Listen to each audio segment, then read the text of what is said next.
Пролетта вече е в разгара си. Чувствате ли как енергията ви започва да се връща, но все още има моменти на умора и липса на тонус? Искате ли да се възползвате максимално от свежите пролетни храни? В това видео ще ви покажа кои сезонни продукти са най-подходящи за април и как да ги приготвяме. Ще споделя и с вас вкусни рецепти и традиционни ястия за Великден. Останете до края, за да получите и безплатен бонус – наръчник за сезонното хранене. Какви сезонни храни да изберем през април? Април е месец на изобилие от свежа зелена храна.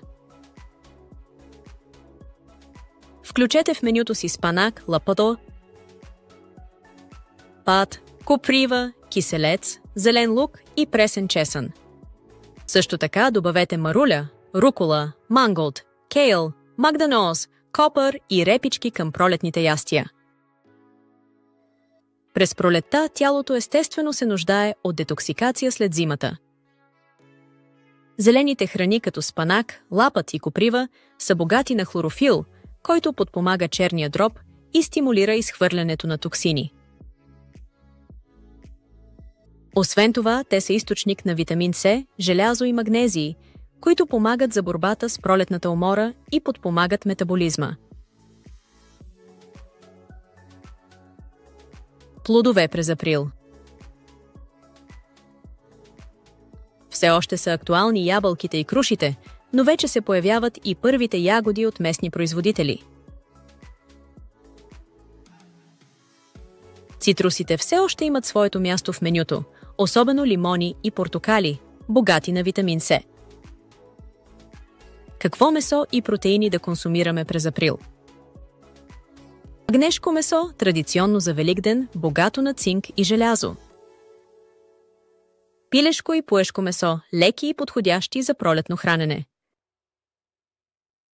Риба, задължителна 1-2 пъти седмично, особено сьомга, скумерия, пъстърва. Целогодишни суперхрани, които чудесно могат да се комбинират с сезонните.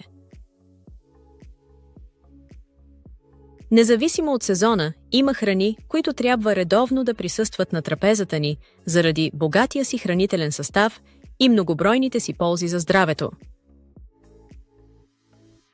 Ето кои са те. Ядки, като орехи, бадеми и лешници, са източник на здравословни мазнини, омега-3 и омега-6, белтъчини, витамин Е и антиоксиданти.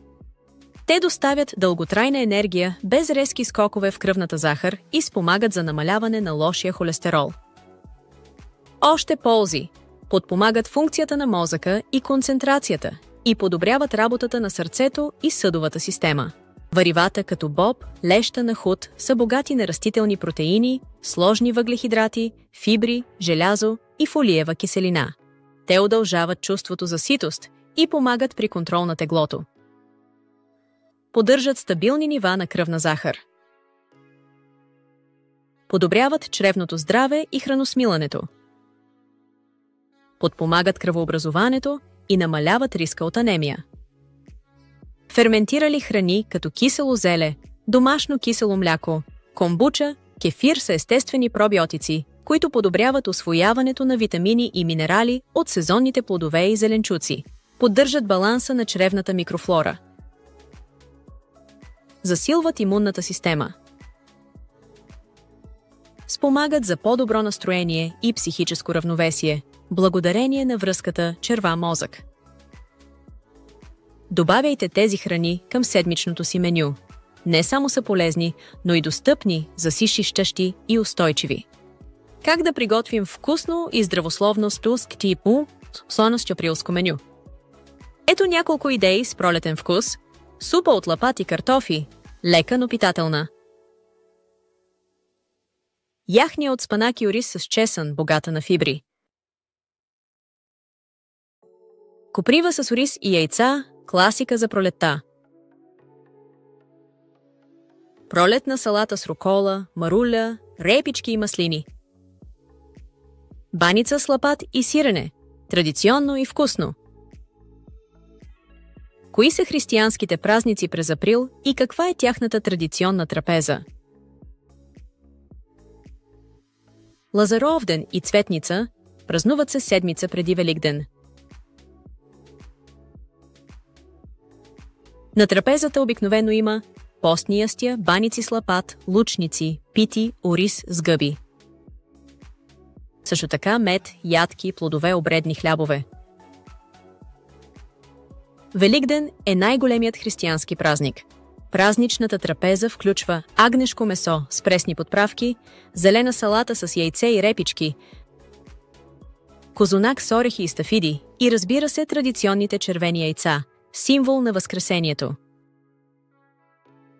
По традиция преди Великден е Страстната седмица, когато се спазват строги пости. Ако постите, можете да включите варени или печени картофи, зеленчукови супи, ориз с гъби, леща яхня или нахут с домати и чесън. Вземете под внимание, че постите не са подходящи за всеки. Ако сте бременна, кърмеща, дете или имате здравословни проблеми, консултирайте се с лекар или диетолог. Стигнахме и до вашия бонус. Бапае! В описанието ще откриете линк към безплатния наръчник за сезонното хранене, който съдържа списък с сезонни храни по месеци, съвети за пазаруване, съхранение и приготвяне на храната. Подготвила съм и втори бонус за вас, но първо ще отправя следния призив. Подкрепете местните производители.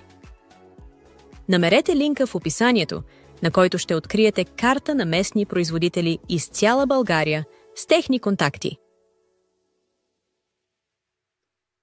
Купувайте сезонни български храни, защото те са по-вкусни, по-екологични и по-здравословни. Изборът на истинска храна от нашите земи помага и на икономиката, и на здравето ни. Април е месец на събуждане, презареждане и обновление. Подхранете тялото си с качествена, свежа и пълноценна храна. Идете да се храните сезонно и усетете разликата. Споделете в коментарите кои са вашите любими сезонни ястия през този месец. А абонирайте се за канала, за да получавате още полезни съвети как да се храните сезонно, вкусно и здравословно. До следващото видео! Останете свежи и вдъхновени!